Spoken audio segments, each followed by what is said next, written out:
हम्म, हम्म, हम्म, हम्म।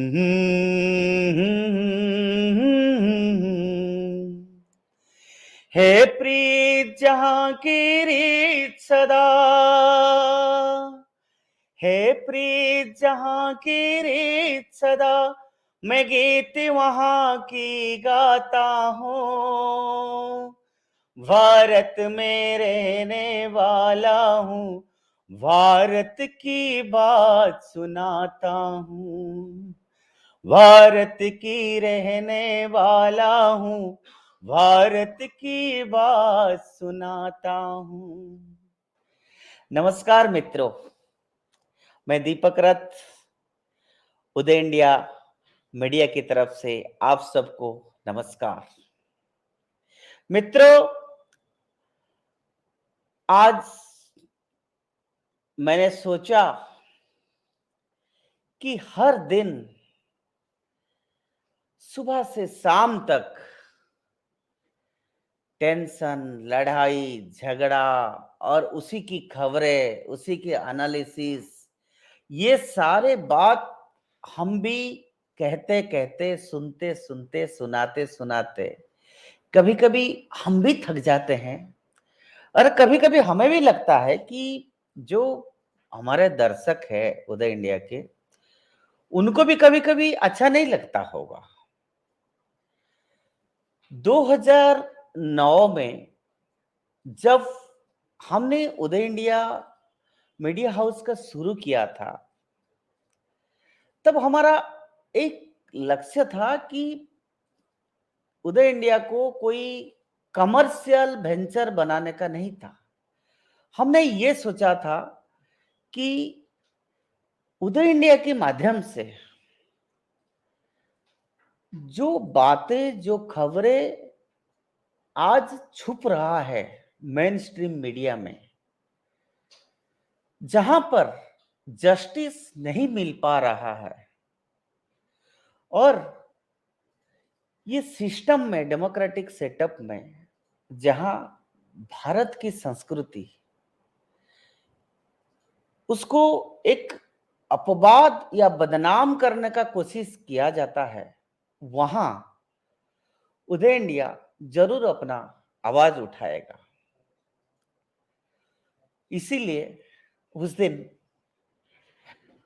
हमने सोचा कि ये उदय इंडिया अपने अपने जो नाम है, राइजिंग इंडिया या उदय भारत,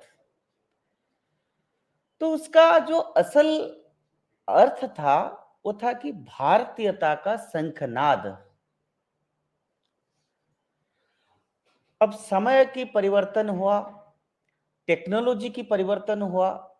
पिछले 14 साल से हम अंग्रेजी और हिंदी में उदय इंडिया मैगजीन छापते रहे, और हमारा कई वेल विशर्स, उनकी मेरे पास मेल आया, लेटर आया, सुझाव भी आया कि दीपक जी, क्यों ना उदय इंडिया को डिजिटल मीडियम में ना लिया जाए, क्यों ना आप एक डिजिटल चैनल खड़ा करें जिसमें हम कम समय में ज्यादा लोग तक पहुंच पाए। तो हमने भी सोचा कि हाँ, सुझाव तो अच्छा ही है। तो फिर हमने उदय इंडिया डिजिटल चैनल का भी पिछले 2-3 महीना पहले शुरुआत की। हर दिन जब हम ऐसे खबरें जो कि कभी मन में पीड़ा पहुंचाता है, और मैं कहूं तो अधिकतर खबर, आज की जो मेन स्ट्रीम मीडिया है उसका अधिकतर खबर जो है वो नेगेटिविज्म है, उसके अंदर पॉजिटिविज्म नहीं है। अगर कोई साइंटिस्ट या अगर कोई फार्मर, अगर कोई अच्छा काम किया है, जैसे कोई साइंटिस्ट अगर कोई इनोवेशन किया है, या अगर कोई फार्मर आज लिबरलाइज्ड वर्ल्ड में बहुत बड़ा सक्सेस उसको मिला है, तो उसकी जो खबरें हैं वो पेज नंबर 20 या 21st पेज में कहीं से छोटा सा कलम में लगता है, लेकिन जो पेज नंबर 1 का खबरें हैं आज की दुनिया में, वहां पर कहां पर इंडिसिप्लिन हुआ, क्राइम हुआ, अटैक हुआ, बम ब्लास्ट हुआ, हिंदुओं पे बलात्कार हुआ, वगैरह वगैरह ऐसे शब्द। मतलब जो सुबह जब आदमी उठता है, जब एक शांत भाव से उठता है, ईश्वर को प्रार्थना करता है, सूर्य नमस्कार करता है, सूर्य को जल अर्पण करता है, ये हमारा क्योंकि संस्कृति है। और ये माहौल जो भारत का है, सनातन की संस्कृति है, उस संस्कृति के बीच में ये जो वेस्टर्नाइज्ड मीडिया, मेरा कहना है कि जो नमक मिर्च मिलाया गया खबरें हमारे सामने जब पेश किया जाता है, तो दिन की शुरुआत जो है वो वहीं से खराब हो जाता है। दूसरा बात क्या कि आज की जो मीडिया है उसका एक अपना एजेंडा रहता है, उसका एक अपना नैरेटिव्स रहता है। कहां देश को बदनाम करना, कहां हिंदू को बदनाम करना, कहां कोई समाज को बदनाम करना, कहां कोई जाति को बदनाम करना, कहां पेड न्यूज को फैलाना। मतलब ये ऐसा चीजें जो है हम लोग भारत में नहीं मानते हैं, क्योंकि सदियों से भारत हमेशा से एक शांति प्रिय देश रहा है। यहां पर हिंदू हो, मुसलमान हो, ईसाई हो, कोई भी हो, सदियों से वो हर फेस्टिवल्स को एक साथ मनाते हैं, एक गांव में रहते हैं, होली दिवाली हर कुछ एक साथ वो करते हैं, एक दूसरे के गले मिलते हैं। लेकिन 47 के बाद पिछले 60 70 75 साल में समय की बहुत परिवर्तन हुआ, टेक्नोलॉजी की परिवर्तन हुआ। लोगों के सामने नया टेक्नोलॉजी के आने के बाद लोगों को तरह तरह की ऑप्शंस मिला। आप लोग देख रहे होंगे ओटीटी प्लेटफॉर्म्स, तो आज हमारा बच्चे भी उससे वंचित नहीं रह रहे हैं। पता नहीं, भगवान भरोसा है, क्योंकि हर बच्चे के हाथ में आज इंटरनेट के साथ मोबाइल है, कंप्यूटर है। तो एक इंटरनेट वर्ल्ड में आज हमारा समाज को कलुषित जिसको कहते हैं पोल्यूशन, एक कल्चरल पोल्यूशन फैलाने के लिए आज भरपूर माध्यम सोशल मीडिया में उपलब्ध है। ऐसे समय में एक जिम्मेदारी मीडिया हाउस होने के नाते उदय इंडिया क्या रोल अदा कर सकता है, तो हमने ये डिजिटल मीडिया का शुरू किया। और रोज हम स्पिरिचुअल इश्यूज को लेके, हमारा संस्कृति को लेके, अभी अभी आपने देखा होगा नवरात्रों में हमने पूरे 9 दिन तक कैसे माँ की अलग अलग रूप के बारे में वर्णन किया। हमने न्यू एजुकेशन पॉलिसी के ऊपर चर्चा किया।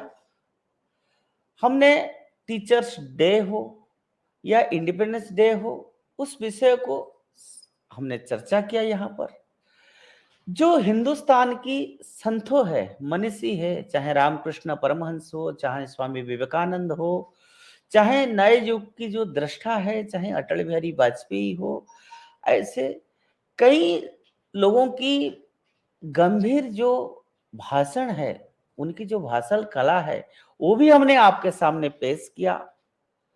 देश के खिलाफ जो शक्ति काम कर रहा है, हमने उसको भी रोकने का कोशिश किया, उनको एक्सपोज करने का कोशिश किया। फिर हमने सोचा कि दूसरे को बचाते बचाते हम अपना का जो अपनत्व है, जो भारतीयता है, कहीं वो ना खो बैठे। तो मैंने सोचा कि भारतीयता का शंखनाद के चलते मैं एक नया अध्याय शुरू क्यों ना करूं। तो आज ये इसका पहला दिन है जिसमें मैंने सोचा है कि मैं जैसे अलग अलग लोगों से मिलता हूं, अलग अलग संतों से मिलता हूं, जो लोग सच में श्रेष्ठा है, जो युवा आज अच्छा काम कर रहा है, जो स्पोर्ट्समैन आज अच्छा कर रहा है, ओलंपिक्स में अच्छा कर रहा है, हम उनको क्यों ना बढ़ा दें? क्योंकि मैंने अभी-अभी बताया था कि एक हमारे लिए खुशी की विषय है, खुशी की बात है कि 75 साल के बाद आज भारत में नया शिक्षा राष्ट्र नीति आया है और वो शुरू हो गया है, लागू हो गया है। जिसमें मातृभूमि, मातृभाषा को लेके बहुत प्रायोरिटी दिया गया है, क्योंकि सदियों से सबने कहा है कि हमने हमेशा कितना बड़ा क्यों ना बन जाए, हम अपना मातृभूमि के प्रति कर्तव्य और मातृभाषा में सीखने का माध्यम जरूर जारी करना चाहिए, और ये हमारा राष्ट्रीय शिक्षा नीति में उपलब्ध है। अब हम इसका दूसरा पन्ना जो है, जो राष्ट्रीय शिक्षा नीति का, कि ये नौकरी में लगाने के लिए हम नहीं पढ़ते हैं, ये नौकरी देता है।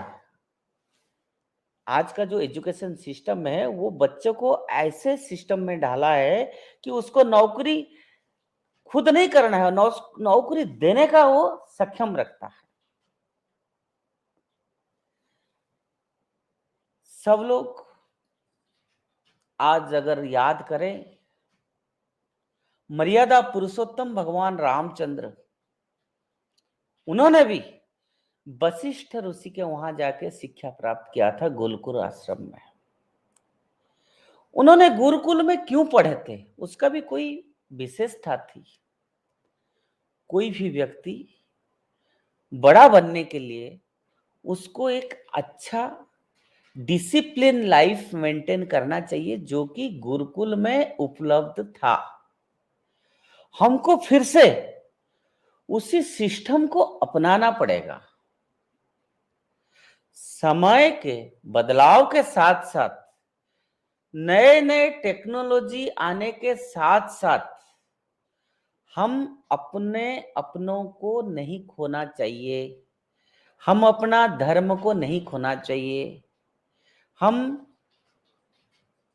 जो अपना ओरिजिनलिटी है, जो जिसको हम भारतीयता कहते हैं, उसको नहीं भूलना चाहिए।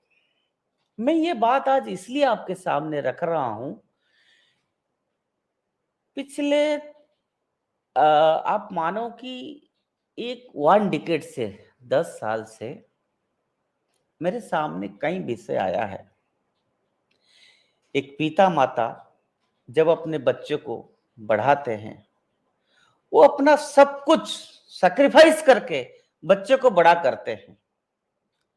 उसका मां सोचता है कि मेरे बच्चे सबसे बढ़िया चीज कैसे खाएगा, मेरे बच्चे को सबसे बढ़िया चीज कैसे मिलेगा, मेरे बच्चे को सबसे बेटर साधन कैसे मिलेगा। एक पिता सोचता है कि मैंने जितना कमाता हूं वो सारा इकट्ठी करके मैं अपना बच्चों को एक अच्छा रास्ता में ले चलूं और अच्छा एजुकेशन दूं और अच्छा संस्कार भी दूं। पिछले 10 साल में इंडिया में एजुकेशन सिस्टम का बहुत इंप्रूवमेंट हुआ है। प्राइमरी एजुकेशन सिस्टम में भी इंप्रूवमेंट हुआ है, हायर एजुकेशन सिस्टम में भी इंप्रूवमेंट हुआ है, और उसमें एक डेवलपमेंट आया है। और भारत में जो भारत का जो युवा पीढ़ी है, वो आज एक नए आयाम पर खड़ा है। आज आप अमेरिका जाइए, जर्मन जाइए, इटली जाइए, किधर भी जाइए, या कोई भी सिलिकॉन वैली कहिए, कोई भी मल्टीनेशनल कंपनी कहिए, जहां जाइए आज भारत की युवा वहां खड़ा। और ऐसे परिस्थिति में मैं ये पॉइंट आउट करना चाहता हूं कि वेयर वी आर लैकिंग। जब बच्चे बड़े हो जाते हैं, आईआईटी आईआईएम्स में पढ़ते हैं, उनको विदेश में नौकरी मिलता है, अच्छा सैलरी मिलता है, और वो धीरे धीरे क्या अपना परिवार से, अपना माँ बाप से, अपना समाज से, अपना संस्कृति से, हर चीज से वो धीरे धीरे एक गायब आने लगा है। कहीं ना कहीं एक रियल वर्ल्ड से एक मैटेरियलिस्टिक वर्ल्ड की तरफ हम लोग जा रहे हैं। लेकिन हमारा एजुकेशन सिस्टम हमें क्या बोलता है, या हम हु इज एजुकेटेड? संस्कृत में कहा गया है, सा विद्या जा विमुक्त है। जो मुक्ति प्रदान करता है वही असली शिक्षा है। अगर हमारा बच्चे एजुकेशन, एकेडमिक क्वालिफिकेशन प्राप्त करने के बाद अपना परिवार से रिश्ता नहीं रखते हैं, if they are not emotionally attached with their parents, with their family, with their brother, sister, grandmother, grandfather, all relatives, सबसे आज दूर हो गया है। ऐसे उनको लगता है कि हमने तो पापा को, माँ को 1 लाख रुपया भेज दिया, गाड़ी खरीद लिया, बंगला बना दिया बैंक बैलेंस से, अब हमारा दुनिया अलग, उनकी दुनिया अलग। जो एक न्यूक्लियर फैमिली था, परिवार सिस्टम था, आज वो भी धीरे धीरे बिखरता जा रहा है। मैं मानता हूं कि प्रैक्टिकल रूप में जब बच्चे दूर रहते हैं तो उनको माँ बाप से दूर रहना पड़ता है, लेकिन क्या हम दूर रहते हुए भी उनके दिल के प्यास नहीं रह पाते हैं, रह पाएंगे?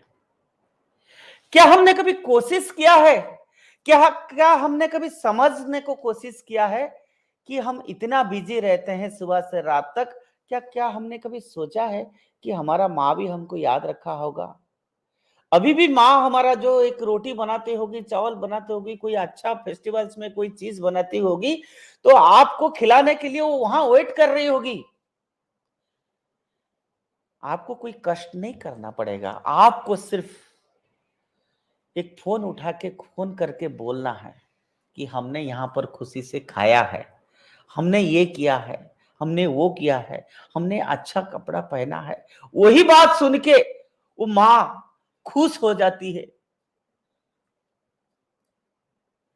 कभी आपने सोचा वो गांव की जो स्कूल था, जिस स्कूल में दीवार भी नहीं था, कहीं छत भी नहीं था, और ऐसे स्कूल में पढ़ते हुए मैं भी आया हूं जी। मेरा गांव पुरुषोत्तमपुर में है, केंद्रापड़ा जिला उड़ीसा में। मेरा जब क्लास 1 था तब उसमें जो है बारिश होता था तो बारिश अंदर आता था। मैं आज भी अगर मैं गांव जाता हूं तो मैं आज वहां जाके देखता हूं, मैं पहचान नहीं पाता हूं कि आज स्कूल का रूप इतना बदल गया है। आज वहां पर छत डल गया है, कलरफुल मॉडर्न स्कूल हो गया है, बाउंड्री हो गया है। मुझे उसको देख के बड़ा खुशी आता है, आनंद आता है। लेकिन जब हम पढ़ते थे और मेरे जो स्कूल में हम लेडीज टीचर को गुरु माँ बोलते हैं, और मेरे जो टीचर थे, आज भी अगर वो मुझे फोन करते हैं तो मुझे डर आ जाता है कि क्या क्यों फोन किया। लेकिन अभी जब मैं उनसे मिलने जाता हूं, वो मुझे देखते हैं, आप विश्वास नहीं करेंगे, वो रो पड़ते हैं। उनको खुशी लगता है कि ये मेरा स्टूडेंट है, ये इसी गांव से पढ़ने वाला बच्चा है, ये इस मिट्टी से बढ़ा है, और ये यही के संस्कृति से बढ़ा है। मैं कितना कहीं दूर ना आ गया हूं, आज भी मेरा मन वही है। और हर बच्चे को, हर व्यक्ति को उसकी गांव के साथ लगाओ, उसके परिवार के साथ लगाओ, उसके माँ बाप के साथ लगाओ, उसकी दादा दादी, नाना नानी, उसकी हर चीज के साथ लगाव रहना चाहिए। मैं कहूं, अगर आप इतना समृद्ध है तो आप साल में 1 बार हो, 2 बार हो, आप उस गाँव में ज़रूर जाइए। आप जहाँ पढ़े थे उस स्कूल में ज़रूर जाइए। अगर आपका टीचर वहाँ पर है तो आप वहाँ पर उनसे ज़रूर मिलिए। और अगर संभव होता है उस गाँव में आज भी अगर कोई गरीब बच्चा है जिनको पढ़ाई के लिए अपॉर्च्युनिटी नहीं मिलता है, तो आप उनको मदद करिए। अगर उस गाँव में कोई ओल्ड एज वृद्धा और मतलब बुजुर्ग लोग होते हैं, उनके जाके पाँव छुइए, उनको बताइए, उनको खुशी होगी। ये देखो मेरे गाँव का है, उन्होंने दिल्ली में पहुँच गए, बॉम्बे में पहुँच गए, अमेरिका में पहुँच गए, हमारा बच्चा है, उनको इतना ही चाहिए। आखिर हम शहर में रह के, मेट्रो सिटी में रह के या अमेरिका में रह के, चाहे कितना बड़ा बिल्डिंग में रहे, चाहे कितना बड़ी एयर कंडीशन का रूम में सोए, चाहे हम कितना एसयूवी चलाए, उसमें कभी भी हमको आत्मतृप्ति नहीं मिलेगी। आत्मतृप्ति वहां मिलता है जहां अपनापन होता है, जहां इमोशंस होता है। हम लोग आज एक मटेरियलिस्टिक वर्ल्ड की तरह भाग रहे हैं। 24 घंटा हमको पैसा पैसा पैसा एंड पैसा। मैं देखता हूँ 40 साल 45 साल की आज की जो बच्चे हैं, उनको क्या होता है कि शुगर हो जाता है, बीपी हो जाता है, हार्ट की बीमारी होता है, कैंसर होता है। इसका कारण यही है कि हम हमेशा स्ट्रेसफुल लाइफ रहते हैं, हमेशा पोल्यूटेड अडल्टरेटेड फूड खाते हैं, हम एक पोल्यूटेड एनवायरमेंट में रहते हैं। हमको अपने लिए सोचने का टाइम नहीं है। जब देखो घर में भी पहुंचते हैं शाम को 8 बजे 9 बजे, तब भी फेसबुक खोल के बैठते हैं, व्हाट्सएप खोल के बैठते हैं, ट्विटर में बैठते हैं, ऐसा हुआ। लेकिन हम अपना पत्नी से नहीं बात करते हैं, हमको अपना बच्चे से बात करने के लिए टाइम नहीं है। उसकी बच्चे की अलग वर्ल्ड है, हमारा अलग वर्ल्ड है। हम अलग टीवी देखते हैं, वो अलग टीवी देखते हैं। हमारा बच्चे क्या कर रहे हैं, ओटीटी प्लेटफॉर्म देख रहे हैं या पढ़ रहे हैं, जिनके पास इतना टेक्नोलॉजी, हमने एक मोबाइल दे रखा है जिसके साथ इंटरनेट है। तो ये ऐसा विषय है। जो मूलभूत बात है वो मैं कहना चाहता हूं आज के दिन, कि हम कितना भी क्यों ना व्यस्त हो, हम फिर से हमारा पापा मम्मी, हमारा गांव, हमारा संस्कृति, हमारा मेले, हमारा फेस्टिवल्स, अभी दिवाली आ रहा है। दिवाली में अलग अलग जगह पे अलग अलग तरह से मनाया जाता है। जैसे नॉर्थ इंडिया में हर व्यक्ति एक दूसरे से मिलता है, मिठाई देता है, खुशी से गले मिलता है। एक अपॉर्चुनिटी आओ, हमको जाना चाहिए, मिलना चाहिए। पीछे दशहरा था, दशहरा में उड़ीसा में, बंगाल में, बिहार में, हिमाचल में, छत्तीसगढ़ में दशहरा का पर्व इतना उल्लासों के साथ किया जाता है। लेकिन हम लोगों को समय नहीं होता है कि हमको पता नहीं जानने के लिए वहां पर। आज अगर शहर में रहने वाला लोगों को पूछे कि भाई आप दशहरा क्या होता है, उनके बच्चा नहीं बता पाएगा। उनको अगर कोई पूछे कि शरद पूर्णिमा क्या होता है, वो नहीं बता पाएगा। उनको अगर कोई पूछे कि अमावस्या क्या है, वो नहीं बता पाएगा। मैं ये नहीं कह रहा हूं कि हर बच्चा नहीं बता पाएगा। आज भी समाज में बहुत संस्कारित परिवार है, आज भी समाज में बहुत संस्कारित व्यक्ति है, जो अपना परिवार में अपना बच्चे को कहते हैं गीता पढ़ो, भागवत पढ़ो, रामायण पढ़ो, महाभारत पढ़ो। क्योंकि ये सब जो आज ये हमारा सनातन धर्म में है, संस्कृति में है, वो कोई कहानी नहीं है। राम भगवान, मर्यादा पुरुषोत्तम भगवान रामचंद्र कोई कहानी नहीं है, वो एक कैरेक्टर है, एक उत्तम पुरुष है। उसको बारे में अगर हमारा बच्चा पढ़ेगा, जानेगा, तो उसके एक बेटर ह्यूमन बीइंग बनने को अपॉर्चुनिटी मिलेगा। क्योंकि केवल सर्टिफिकेट में डॉक्टरेट पा जाना, कोई अच्छा व्यक्ति बनना में बहुत अंतर है। आज समाज में there is a huge degradation of morality and there is a great inflow of negativism। मित्रों, ये जो भारतीयता का शंखनाद है, उसका आज पहला पन्ना है। ये आगे भी जारी रहेगा। और मैं चाहूंगा आप लोगों के पास अगर कोई किसी का पॉजिटिव स्टोरी है, आप मुझे जरूर मेल करें। आप लोग editor@unicode udayin.in पे मुझे मेल कर सकते हैं। आपको अगर लगता है आपका शहर में, आपका देश में, आपका राज्य में, आपका गांव में कोई ऐसा व्यक्ति, कोई ऐसा प्रतिभा है, तो हम उसके बारे में बोलेंगे।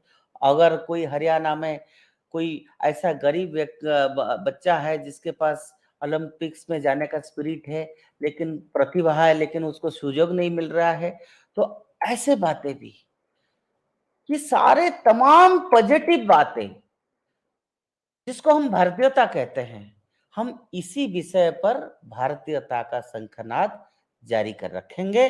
और आज के लिए इतना। मैं सोचता हूं मेरा ये छोटे सी प्रयास आपको अच्छा लगेगा। अगर आपको अच्छा लगेगा तो आप जरूर उदय इंडिया चैनल को सब्सक्राइब करिए और रोज की अपडेट्स के लिए आप बेल आइकन जरूर दबाइए। वंदे मातरम। भारत माता की जय।